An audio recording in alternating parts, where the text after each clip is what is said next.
Flora Piranha, Roi Bonbombe, Bowser, on a tous le souvenir d'un boss de Mario qui nous a marqué. Sauf que dans l'ombre, il y en a que vous avez tous oubliés. Alors avec Numis, on va mettre la lumière sur eux et vous rappeler des souvenirs profonds. La règle qu'on s'impose, c'est de montrer que des boss qui sont apparus au moins dans 2 jeux différents.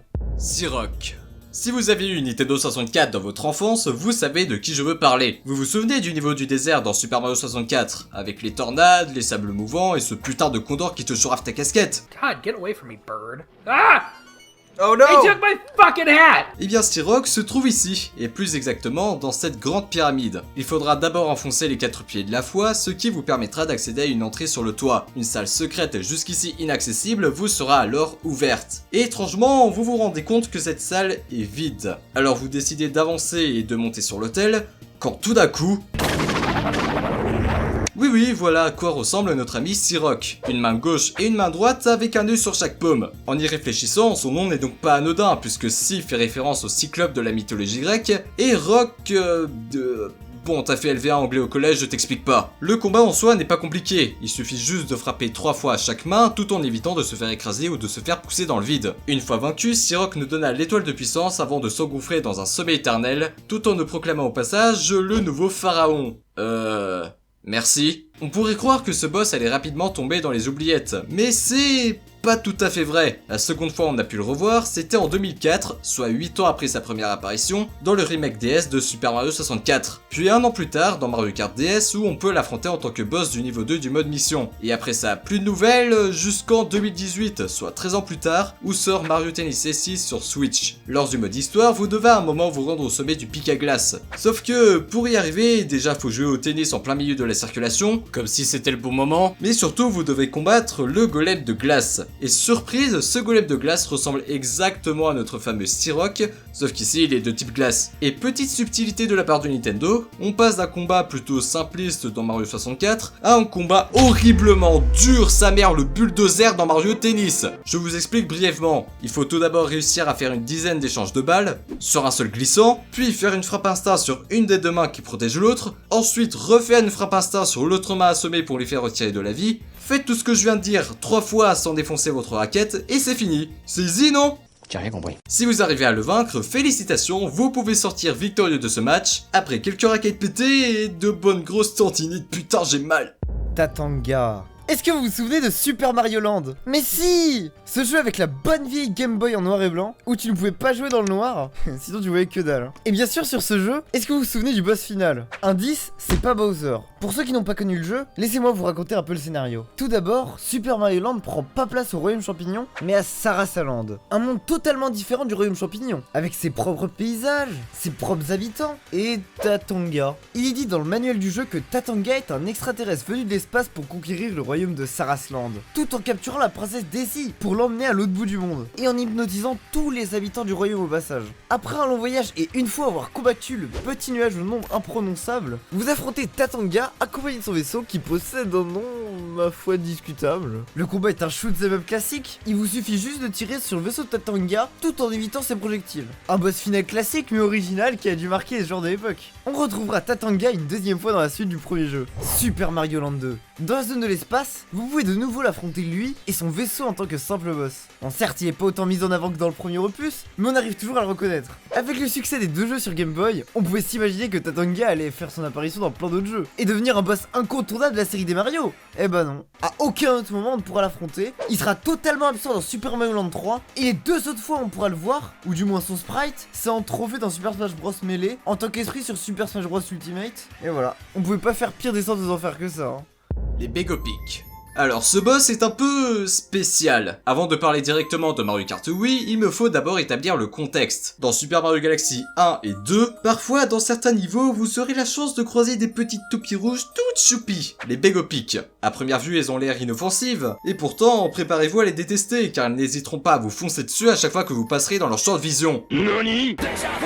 Alors c'est bien tout ça, mais on est dans une vidéo qui parle de boss là. Tu veux en venir où avec ta toupie Beyblade? Elle est minuscule. Mais t'en fais pas, j'y viens. Est-ce que vous saviez que les Begopic étaient devenus un boss à part entière, et ce dans un seul jeu? Dans Mario Kart Wii, à l'époque où les serveurs en ligne de la Nintendo DS et de la Wii étaient encore ouverts, pour rappel le jeu est sorti en 2008, Il y a 12 ans donc, merci le coup de vieux, on pouvait participer à des petits défis proposés par le jeu dans le mode online, comme récupérer un certain nombre de pièces, passer des portes ou faire un circuit à l'envers. Et dans ces 10 défis, il y en avait une où on devait affronter ces fameuses toupies dans une arène dédiée exclusivement pour, avec une musique trop cool en prime. Le combat consistait à pousser les Begopics hors de l'arène façon Smash Bros, tout en évitant de se faire prendre en sandwich par ces dernières. Peut-être vous êtes dès lors tenté de rallumer votre Wii pour pouvoir refaire ce combat 12 ans plus tard. Sauf que, il y a un petit problème. Vous le savez, fin mai 2014, les services en ligne de Nintendo, de la DS et de la Wii ont fermé suite à la sortie de Mario Kart 8 sur Wii U. Ce qui veut dire que les missions de Mario Kart Wii sont désormais injouables. Ainsi, ce boss est officiellement disparu à jamais. Givros. Retournons une nouvelle fois sur Super Mario 64, mais cette fois-ci sur la version DS sortie en 2004. Pour terminer le jeu, en plus des étoiles à récupérer dans les tableaux, il va vous falloir libérer Mario, Luigi et Wario qui ont été enfermés par 3 sbires de Bowser dans des tableaux totalement inédits. Ainsi, pour finir le jeu, vous devrez affronter Goomboss, un Goomba gigantesque déjà présent dans Paper Mario, le Roi Boo, un des boss les plus connus de la série Mario apparu dans plein d'autres jeux, et enfin, pour sauver Wario, il vous faudra affronter un certain Givros. Vous vous retrouverez dans une arène totalement glacée. Face à lui, il est grand, imposant et n'a qu'une seule envie, vous péter la gueule. Le combat consiste à le pousser hors du stade à l'aide de coups de poing et de coups de pied bien placés. Après l'avoir dégagé 3 fois, Givros vous donnera la dernière clé nous permettant de libérer Wario, avant de fondre littéralement dans l'eau. Et c'est tout. Ce boss, il y a rien du tout d'intéressant. Il a aucun background. Sa seule caractéristique est d'être une version améliorée d'un ennemi dont tout le monde s'en bat les couilles. Il fait clairement pas le figure à côté des 2 sbires précédemment cités. La seconde et dernière fois où on entendra parler de Givros, c'est dans Mario Kart DS en tant que boss du niveau 6 du monde des missions, avec exactement les mêmes règles. Alors que ce soit clair, des boss populaires, même quand c'est juste une invention supérieure d'un ennemi commun, ça existe dans la série Mario. Je peux prendre par exemple le Roi Bomb-Omb, le Roi Womp, ou le Roi Boo, encore une fois. Ils ont su évoluer au fil du temps, et les possibilités offertes pour pouvoir les caler dans des jeux sont nombreuses. Mais ici, quand t'as un simple power-up d'un monstre pas ouf du tout, et quand tes punchlines sont ta pilosité est peut-être correcte, mais tu manques cruellement de style. T'étais destiné à rester un boss de seconde zone. Épargne. Allez, on quitte les jeux de plateforme et partons dans le monde des RPG, avec la série des Mario et Luigi, qui contient pas moins de 150 boss sur les 5 jeux proposés. Avec un tel nombre d'ennemis à affronter, il est évident que beaucoup d'entre eux n'entrent pas dans les mémoires des joueurs. Mais avant de s'attarder sur Pargne, j'aimerais rapidement vous parler d'un boss qui m'a pas mal marqué, mais qui a été injustement mis aux oubliettes dans la série des Mario et Luigi, Grackwitz. D'abord devenu un simple sbire dans Superstar Saga, puis un vendeur de badges dans Partner in Time, pour enfin devenir un antagoniste à part entière dans Bowser Inside Story, ce personnage a clairement réussi à marquer un bon nombre de fans de la série. Je veux dire, le type a quand même réussi à créer une épidémie dans tout le royaume champignon. Le mec il ne rigole pas. Mais depuis 2009, il a été complètement effacé dans les 2 derniers opus. Vraiment dommage car il était selon moi un des meilleurs antagonistes de la série Mario. T'as pas oublié les remakes sur 3DS? Chut, ça compte pas. Bref, l'instant nostalgie est terminé, revenons au sujet principal. Dans Mario et Luigi Superstar Saga sur Game Boy Advance, à un moment dans le jeu, vous ferez la rencontre de Pargne, un brigand ayant pour but de voler tous les trésors du royaume de Végésia. Et vu son look qui n'a pas l'air commode, et surtout pas très malin. Mais pourtant, préparez-vous à en baver car les affrontements contre lui seront très longs. Pourquoi? Parce que contrairement aux autres boss du jeu qui ont généralement une base solide en points de vie et des attaques qui cassent des bouches, Pargne lui possède des attaques avec une puissance minable alors qu'il dispose d'un nombre de points de vie beaucoup trop grand. Est-ce que vous sentez le fun arriver? Mais le pire c'est que vous ne devrez pas l'affronter qu'une seule fois. Ici c'est non pas 2, non pas 3, mais 4 putains de fois. Et il sera toujours aussi nul qu'apporte votre progression. Un véritable running gag. Mais ce n'est pas fini pour autant, puisqu'il fera son comeback 10 ans plus tard dans Mario Luigi Dream Team Bros. En se rendant à Evoli, une des villes du jeu, vous croiserez le fameux voleur essayant de braquer une simple maison. Il décidera de vous engager en tant que nouvelle recrue pour l'aider à réduire en purée l'agent de sécurité de la dite maison. Bon, spoiler alerte, ça n'a pas marché. Pargne fera toutefois une dernière petite apparition dans Superstar Saga sur 3DS, et c'est tout.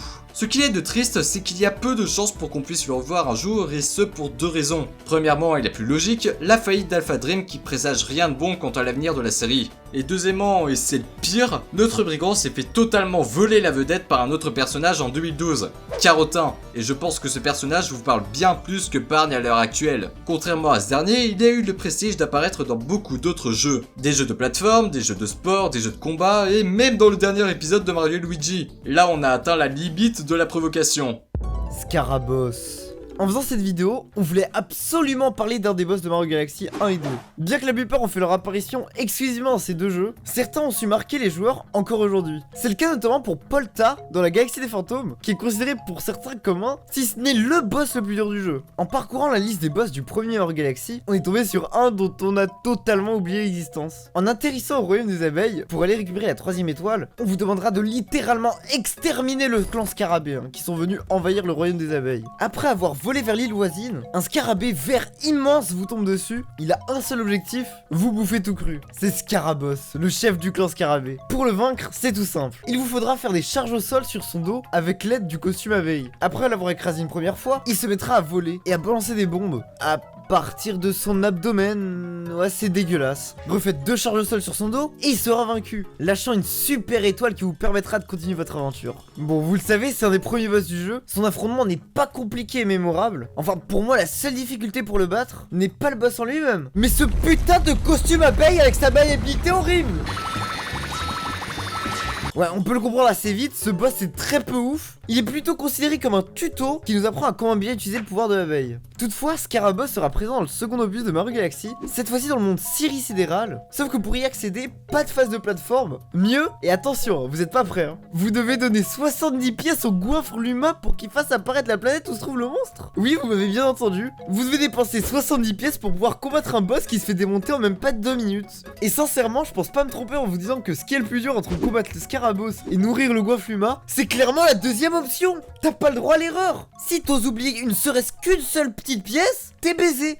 Et voilà pour cette petite liste de boss oubliés. Alors je sais qu'il en existe des bien plus méconnus, mais je vous rappelle qu'on a pris des boss apparus dans 2 jeux minimum. Si on avait pris des boss présents dans un seul jeu, la vidéo aurait été beaucoup plus longue au vu de la liste énorme de boss que j'ai trouvé sur le wiki de la série Mario. Mais après je me demande, est-ce que ces boss qu'on vous a présentés n'ont pas une chance de refaire surface dans les années à venir? On l'a clairement vu avec Sirok qui a refait son apparition, je le rappelle, 13 ans plus tard, et qui a fait réjouir pas mal de joueurs de l'époque. Si c'est le cas pour celui-ci, pourquoi pas pour un autre? Peut-être aura-t-on le plaisir de revoir Pagne dans un futur Mario Luigi quand la série reviendra sur nos consoles, ou pourra-t-on réaffronter Tatanga dans un combat naval en se souvenant des bonnes vieilles heures qu'on a passées sur notre Game Boy. Merci la nostalgie. Si vous voulez qu'on s'attarde sur les boss méconnus d'une autre saga de jeux vidéo, bah n'hésitez pas à nous le dire en commentaire. N'oubliez pas le petit pouce bleu de l'amour et l'abonnement à Trash Bandicoot.